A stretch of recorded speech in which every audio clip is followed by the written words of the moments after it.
Breastfeeding is a beautiful bonding experience between a mother and her baby, but one of the most common challenges new moms face is getting a perfect latch. A good latch is the foundation of comfortable breastfeeding and ensures your baby gets enough milk while preventing pain and soreness for the mother. Let's start by understanding what a perfect latch really means.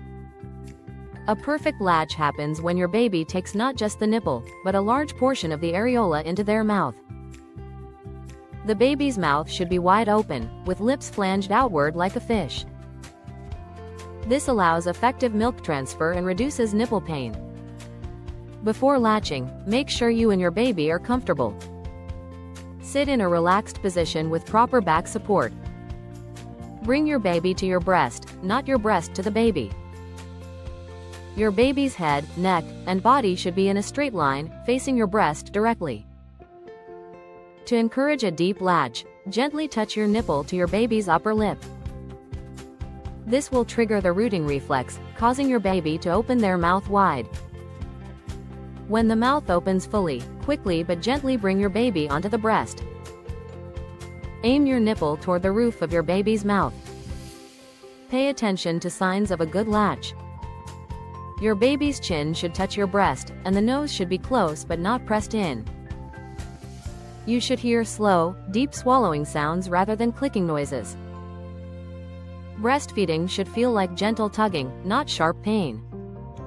If breastfeeding is painful after the first few seconds, don't hesitate to break the latch. Insert a clean finger gently into the corner of your baby's mouth to release suction, and try again. It's completely normal to need several attempts, especially in the early days. Different breastfeeding positions can also help improve the latch. The cradle hold, cross cradle hold, football hold, and side lying position all work well. Experiment to find what feels most comfortable for you and your baby. Remember, practice makes perfect. Both you and your baby are learning together. With patience, support, and the right technique, achieving a perfect latch becomes much easier over time. If you continue to struggle, don't hesitate to reach out to a lactation consultant or healthcare professional. Breastfeeding support can make a world of difference. Breastfeeding is a journey, not a race. Trust your instincts, stay confident, and know that you're doing an amazing job for your baby.